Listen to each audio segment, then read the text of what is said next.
पर ब्रह्म परमेश्वर योगीराज भगवान श्री कृष्ण के पावन श्री चरणों में मेरा शीर साष्टांग दंडवत प्रणाम है। जो योग एवं अध्यात्म के आराध्य है, ऐसे उस पर ब्रह्म परमेश्वर को अपने श्रद्धा भाव से विनम्र होकर के, करबद्ध होकर के, पूरी श्रद्धा से, समस्त प्रज्ञा अपराधों से माफ़ी मांगते हुए हमें योग की साधना को आगे बढ़ाना है।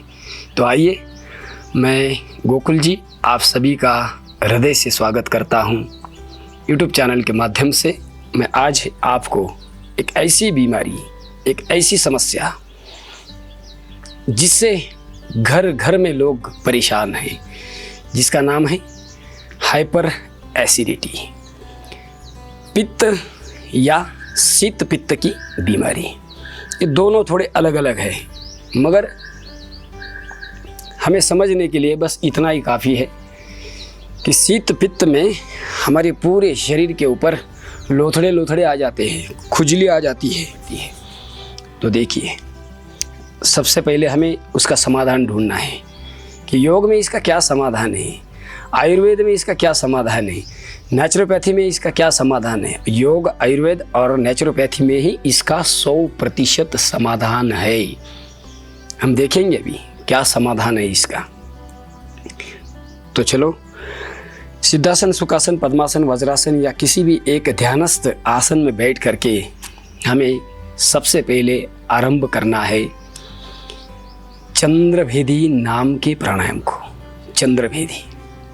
तो आइए, चंद्रभेदी को आरंभ करते हैं। अपनी दाहिनी नासिका को बंद करते हुए बाईं नासिका से सांसों को धारण करना है।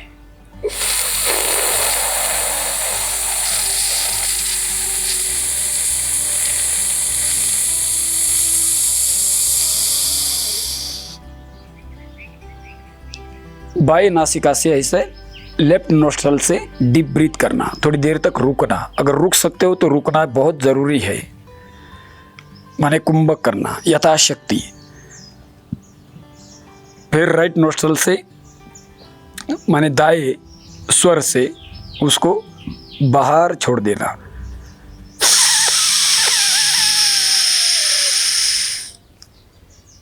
फिर बाएं से लेना।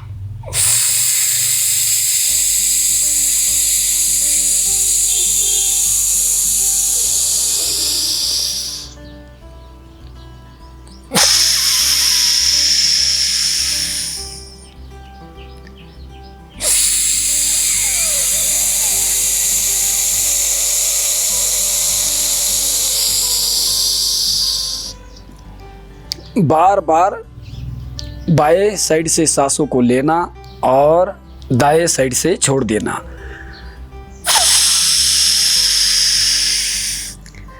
अगर यौगिक भाषा में बोलना हो तो चंद्र स्वर से सांसों को पूरक करना।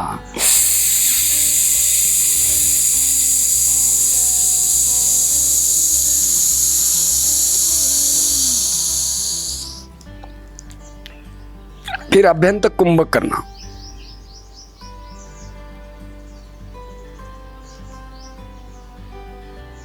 फिर सूर्य स्वर से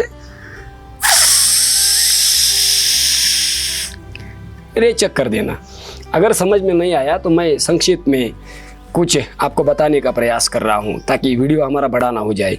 फिर उसके बाद मैंने उसके लिए बहुत ही कारगर, जिसको अमृत कहा जाता है, संजीवनी कहा जाता है, मैंने दोनों साइड अपने दाएं और बाएं सामने की ओर कुछ जड़ी बूटी पौधे भी यहाँ रखे हैं, जिससे उसका समाधान भी मैं आपको बाद में बताऊंगा।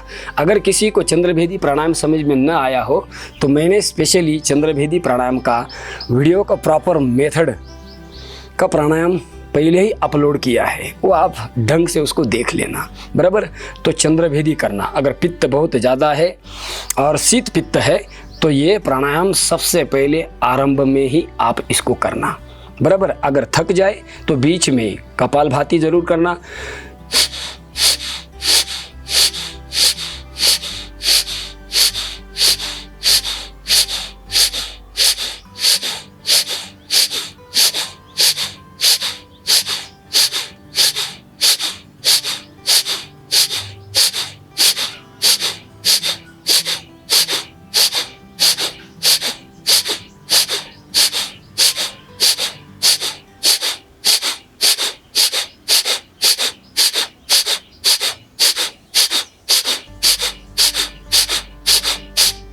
और हाइपर एसिडिटी में माने पित्त में और सिक्त पित्त में आपको बहुत ज़्यादा तीव्र गति से कपालभाति नहीं करना है, मध्यम गति या सामान्य गति का ही प्रयोग करना है। थक जाए तो फिर अगला अभ्यास करना। अगला अभ्यास है शीतली प्राणायाम। देखना,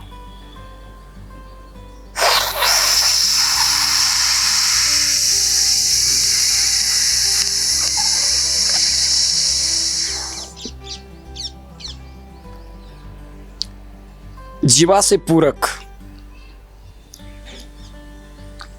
फिर उसको कुंभक करना। यथाशक्ति तन्मय मनः शिव संकल्पमस्तु, यथाशक्ति निरंतरम। आपके सामर्थ्य अनुसार, आपके भक्ति अनुसार, आपकी शक्ति अनुसार जीवा से भरना, नासिकाओं से छोड़ना।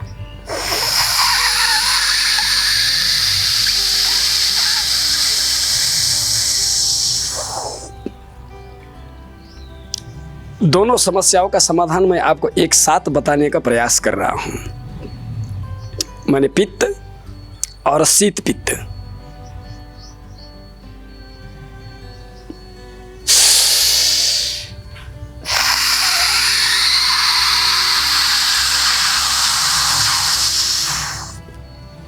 प्रतीकात्मक बताने का प्रयास कर रहा हूं। अगर आपको बहुत ज़्यादा दिक्कत है, क्योंकि पित्त एक ऐसी समस्या है, ऐसा लगता है कि पूरे शरीर में ज्वालामुखी हो गया है, इतना ज़्यादा भयंकर, माने वो व्यक्ति परेशान हो जाता है। पानी में अगर पीता है तो उसको पानी भी पचता नहीं, उमिट हो जाती है। तो ये शीतली प्राणायाम। फिर थक जाए,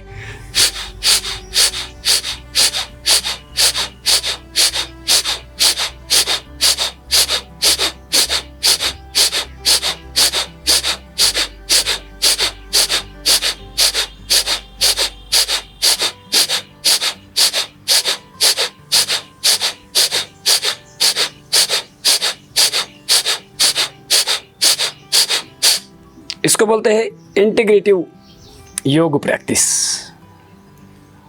यानी हमें कोई भी अभ्यास करने के बाद में अगर ऐसा लगता है, आलस्य आ जाता है, प्रमाद आ जाता है या थकावट से हो जाती है, तो अभ्यास को बदल देना और उपचार के दृष्टि से ही पूरी जिज्ञासु हो करके हमें क्या करना चाहिए, हमारे लिए क्या हितकारी है, हमारे लिए कौन सा अभ्यास, कौन सा आसन, कौन सा प्राणायाम, कौन सी साधना योग्य है, उसका ही ध्यान रखते हुए हमें करना है। तो हमने चंद्रभेदी किया, फिर कपालभाति किया, फिर शीतली किया, फिर कपालभाति किया, फिर उसके बाद में करना शीतकारी प्राणायाम।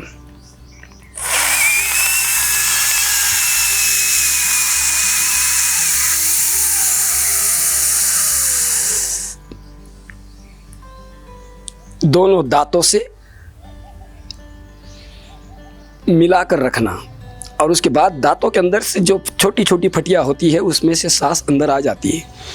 मात्र ज़रूरी है कि या तो जीवा को तालू में लगाइए ऊपर, या तो फिर दांतों के पीछे लगाइए। सभी प्राणायाम के वीडियोस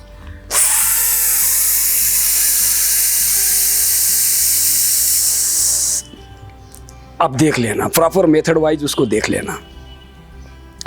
मैं अभी आज आपको बस उपचार के दृष्टि से योग बताने का प्रयास कर रहा हूँ कि हमें कौन से व्याधि में कौन सा अभ्यास को ज़्यादा महत्व देना है।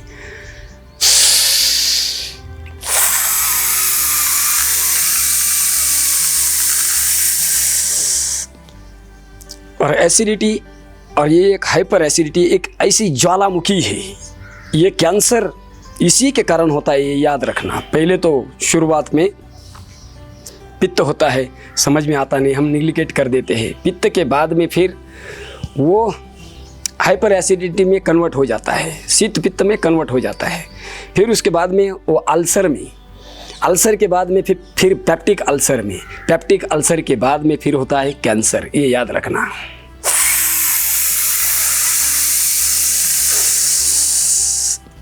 पित्त को इतना छोटा बीमारी मत समझना, ये बहुत बड़ी बीमारी है, मगर कुछ लोग इसको नज़रअंदाज कर देते हैं।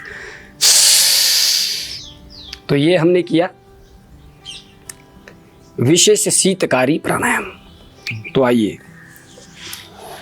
यहाँ तक मैंने बताया है। अभी बाद में कुछ और 2 प्राणायाम है, वो बाद में बताऊंगा लास्ट में।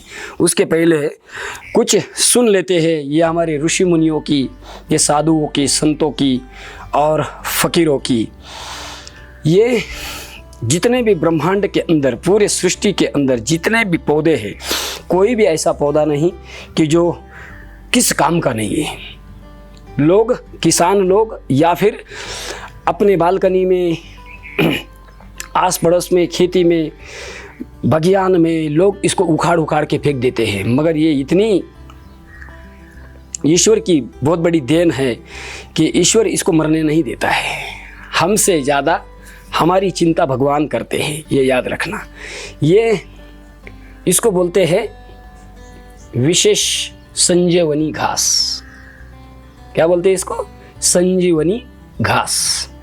ये फूल देख लेना आप कैसे है इसके, और ये कभी मरती नहीं। इसके फूल हवा के माध्यम से यहाँ से वहाँ बीजारोपण होते रहता है। ये संजीवनी घास के पत्ते आप ले लेना, शुद्ध पत्ते। जैसा कि एक पत्ता मैं अभी आपको लेकर के दिखा दूंगा। एक पत्ता मैंने तोड़ लिया, तो आप पत्ते भी खा सकते हो ऐसे चबा चबा करके, बहुत अच्छे लगते हैं। मगर आपको क्या करना है, तो इसके कम से कम 10, 15, 20 पत्ते ले लेना। इसको मराठी में हम लोग घावटी भी बोलते हैं, मराठी में इसको टनटनी भी बोलते हैं। मगर आयुर्वेद में इसको संजीवनी कहा जाता है, ये याद रखना। उसके बाद यहाँ आ जाता हूँ मेरे बाएं हाथ में। बहुत सारे लोगों का सवाल था, सर ये बूटी जड़ी हमको मिलती ही नहीं, आप दिखा देना। ये मैंने मेरे इन छोटे छोटे गमलों के अंदर कई सारी जड़ी बूटियाँ लगाई है। तो ये ऐसी घास है, इसको बोलते हैं दूधी घास। दूधी घास, इसका पत्ता तोड़ेंगे तो दूध निकलता है। इसके और इसके दोनों के पत्ते बराबर, हमारे सुपुत्र हमारे कैमरे के ऊपर है, इसको क्लोज करके आपको दिखाएंगे ताकि आपको कोई कन्फ्यूजन ना हो।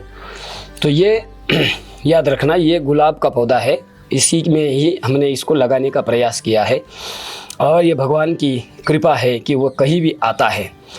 तो ये दूधी घास और ये संजीवनी घास, इसके साथ में आप मेरे दाईं और पीछे देख रहे हैं, ये एलोवेरा का पौधा है, उसी में तुलसी भी है। वो एलोवेरा का जूस, संजीवनी का रस और दूधी घास का रस।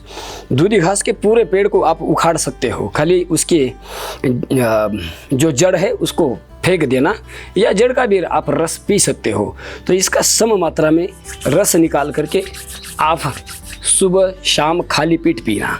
कितना पीना है, इसके कम से कम मैंने 10-20 पत्ते आपको पता है, और इसके कम से कम 10-20 पत्ते, और इसका एक अगर पत्ता भी होगा तो इसके अंदर जो भी गुदा निकलता है उसको पानी से बढ़िया धो करके इसको मिला करके खा जाना। आपका हाइपर एसिडिटी चुटकियों में चला जाएगा, आपका एसिडिटी चुटकियों में चली जाएगी। ये ऐसी बूटी है, याद रखना। और उसके बाद में फिर आप इसको लगाना भी, ये भी याद रखना।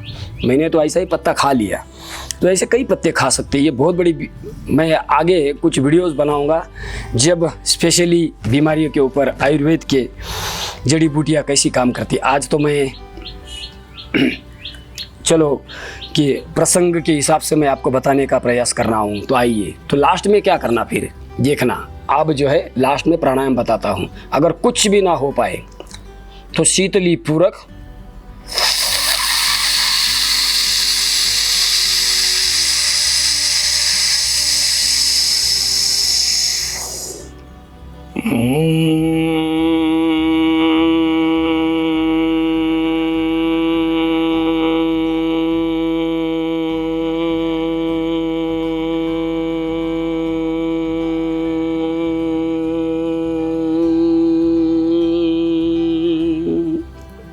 भ्रामरी रेचक शीतली पूरक।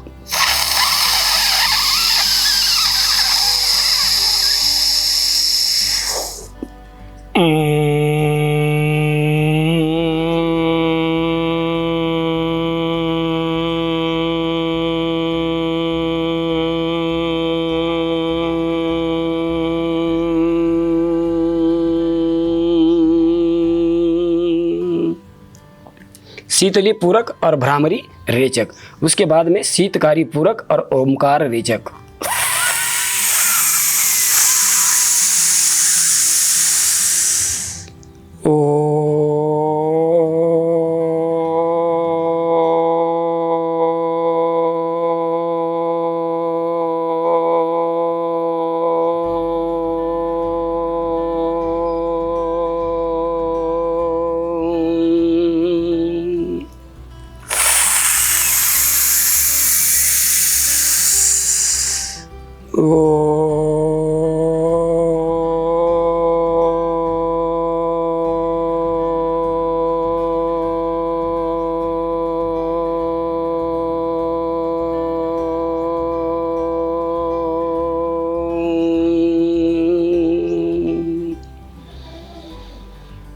ये ऐसा शीतली पूरक, भ्रामरी रेचक, शीतकारी पूरक और ओमकार रेचक, ऐसा अभ्यास आप करना। ये इसके ऊपर आप विश्वास रखना, ऋषियों के मुनियों के ऊपर आप भरोसा रखना, आयुर्वेद के जड़ी बूटी के ऊपर आप भरोसा रखना।